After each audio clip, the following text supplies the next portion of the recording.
نحمده ونصلي على رسوله الكريم أما بعد أعوذ بالله من الشيطان الرجيم بسم الله الرحمن الرحيم إنا نحن نزلنا الذكر وإنا له لحافظون صدق اللہ مولانا العظیم۔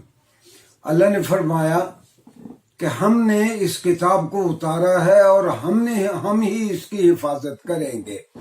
سامعین گرامی، رسول اللہ صلی اللہ علیہ وآلہ وسلم کے عہد میں قرآن کی حفاظت کا کس طرح اہتمام کیا گیا، آج پروگرام میں اس کا تیسرا حصہ پیش ہے۔ میں نے آپ سے عرض کیا تھا کہ رسول اللہ صلی اللہ علیہ وسلم نے آپ 1,24,000 انبیاء میں واحد نبی ہیں جنہوں نے اپنی وحی کو لکھوایا بھی اور لوگوں کو یاد بھی کروایا۔ گویا آپ نے 2 فولڈ اور 2 طرح کا قرآن کی حفاظت کا انتظام کیا کہ وحی کو لکھوا بھی دیتے تھے اور وحی صحابہ کو یاد کروا کے ان سے قرآن سن بھی لیتے تھے۔ ایک میں عرض کر دوں کہ ہر قوم کے کچھ نہ کچھ امتیازات ہوتے ہیں۔ عربوں کا امتیاز یہ تھا کہ ایک عرب شاعر اگر 150 شعر کا ایک قصیدہ پڑھ دے اور سننے والا اس سے ایک مرتبہ سنے، اسے وہ پورے کے پورے شعر یاد ہو جاتے تھے۔ یہ ایک عام عرب، عام بدو ایک بار سن کے اس کو چیزیں یاد رہ جاتی تھی۔ ہمارا تجربہ یہ ہے کہ ہم سعودیہ کے یا نجد کے صحراؤں میں پھرتے ہیں، وہاں کے بدوی لوگ آج کل بھی ایسے ہیں، ان کا حافظہ اسی طرح ہے۔ اللہ نے مختلف قوموں کو مختلف اوصاف دیے ہیں۔ البتہ علامہ قرطبی کہتے ہیں اعطیت هذه الامة الحفظ، اللہ میاں نے امت محمدیہ صلی اللہ علیہ وآلہ وسلم کو چیزوں کو یاد کرنے کی صلاحیت دی ہے۔ وَكَانَ قَبْلَهُمْ النَّاسُ يَقْرَؤُونَ كُتُبَهُمْ نَظْرًا، اور قرآن اترنے سے پہلے جتنے بھی مذاہب تھے ان میں حفاظ نہیں ہوتے تھے۔ علامہ قرطبی کہتے ہیں لوگ اپنی وحی کی کتابیں دیکھ دیکھ کے پڑھا کرتے تھے۔ ایک اور خاص چیز جس کی جانب اشارہ بہت ضروری ہے، ناظرین گرامی، سنت اللہ اور اللہ کا طریقہ یہ رہا کہ ہر قوم کے نبی کو ایسے معجزے دیے کہ جس سے لوگ عاجز آ جائیں اور اس کی مثال پیش نہ کر سکیں۔ مثال کے طور پر حضرت موسیٰ علیہ السلام کے زمانے میں جادو کا بڑا رواج تھا۔ ہر گلی میں کوئی نہ کوئی نامور جادوگر رہتا تھا۔ ان کی بستیوں میں بڑے بڑے کئی جادوگر ہوتے تھے، تو وہ اپنی رسیوں کو پھینکتے، وہ سپولیے بن جاتے اور لوگ گھبرا جاتے۔ حضرت موسیٰ کو اللہ نے ایسا معجزہ دیا کہ آپ عصا پھینکا آپ نے، اور آپ کے عصا نے ان سارے چھوٹے چھوٹے سانپوں کو ہڑپ کر لیا۔ حضرت عیسیٰ علیہ السلام کے زمانے میں اطباء بہت اچھے تھے، فزیشین بہت اچھے تھے۔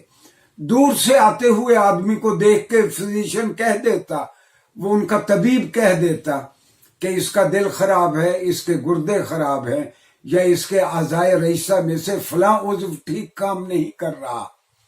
اور حضرت عیسیٰ علیہ السلام کو کیسا معجزہ دیا گیا کہ ایک شخص مر جائے، آپ اس سے کہتے کہ قم بِإِذْنِ اللہ، اللہ کے حکم کے ساتھ تم کھڑے ہو جاؤ، اور وہ مر جانے والا شخص دوبارہ زندہ ہو جاتا، کھڑا ہو جاتا۔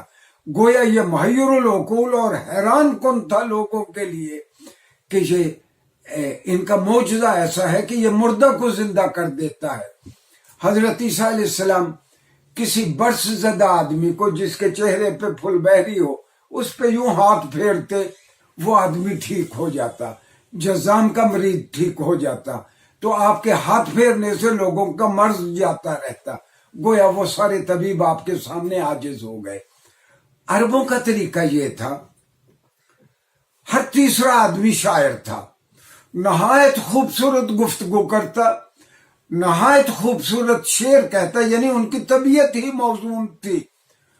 اور جب کسی قبیلے میں، اچھا یہی سبب ہے کہ عرب اپنے آپ کو زباندان کہتے تھے، اپنے علاوہ باقی لوگوں کو عجمی کہتے تھے۔ عجمی کا معنی جسے بات کرنی نہ آتی ہو، جو گونگا ہو، گونگے کو عجمی کہتے ہیں۔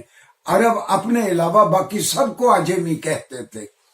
تو کسی عرب قبیلے میں اگر کوئی شاعر پیدا ہوتا تو وہ قبیلے والے جشن مناتے کہ اب ہمارے یہاں ایک ایسا شخص پیدا ہو گیا ہے جو کل ہمارے قبیلے کی عزت کی رکھوالی کرے گا. اگر کوئی شخص ہمارے قبیلے کے بارے میں بری بات کہے گا تو یہ اس کا جواب دے گا. ناظرین، رسول اللہ صلی اللہ علیہ وسلم پہ سورہ کوثر اتری. آپ اس سورت کا آہنگ یاد رکھیں، انا اعطیناک الکوثر فصل لربک وانحر ان شانئک هو الابتر.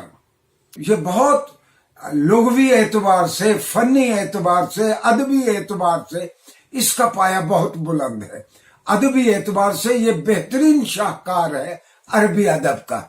رسول اللہ صلی اللہ علیہ وسلم نے اس کا یہ انداز دیکھتے ہوئے کسی صحابی سے کہا آپ جائیں، جا کے اس کو کسی کپڑے پہ یا کسی بڑی چیز پہ لکھوا کے اس کو بیت اللہ کے ساتھ آویزہ کرتے. عربوں کا طریقہ یہ تھا کہ ان کے جو ادبی میلے ٹھیلے ہوتے اس میں جس کا قصیدہ بہت اچھا ہوتا تو احتراماً اس بہترین قصیدے کو خانہ کعبہ کے پردوں کے ساتھ لٹکا دیا جاتا تاکہ لوگوں کو پتہ چلے یہ بہترین کلام ہے عربوں کا. صحابی نے جا کے بیت اللہ کے پردوں کے ساتھ سورہ کوثر کو لٹکا دیا. ایک عربوں کا بہت بڑا شاعر، اس نے یہ عبارت پڑھی، یہ اس کا آہنگ یاد رکھے، انا اعطیناک الکوثر فصل لربک وانحر ان شانئک هو الابتر. اس نے ساتھ چوتھی لائن بڑھا دی، ھذا لیس بکلام البشر، یہ کسی انسان کا کلام نہیں ہو سکتا. رسول اللہ صلی اللہ علیہ وسلم پہ آخری وحی، میں بھول رہا ہوں، آخری وحی آپ پہ آپ کی وفات سے 81 دن پہلے یا 83 دن پہلے اتری. الیوم اکملت لکم دینکم واتممت علیکم نعمتی ورضیت لکم الاسلام دینا. یہ وحی تھی اور مختلف روایات میں یہی آخری وحی بیان کی گئی ہے. رسول اللہ صلی اللہ علیہ وسلم قرآن تو آپ نے سارا لکھوا دیا تھا صحابہ کو، اور صحابہ لکھ لیتے، آپ انہیں کہتے پڑھو کیا لکھا ہے، وہ آپ کو سناتے، گویا آپ تصدیق کرتے تم نے ٹھیک لکھا ہے. لیکن آپ نے ایک کتابی صورت میں، جس کو عربی میں کہتے ہیں ما بین الدفتین، دفتین یعنی جو دو کورز کے، یہ کتاب دو کورز کے درمیان ہے، ایک کور یہ ہے ایک کور یہ ہے، تو اس طرح دو جلدوں کے درمیان، دو کورز کے درمیان قرآن کتابی انداز میں رسول اللہ صلی اللہ علیہ وسلم کے زمانے میں نہیں تھا. مختلف پارچات پہ، مختلف ٹکڑوں پہ، ہڈیوں پہ، لکڑی پہ، کاغذ پہ، جلد پہ، تو چمڑے پہ لکھا ہوا تھا، لیکن کتابی صورت میں نہیں تھا. اسی انداز میں آپ کا وصال ہو گیا.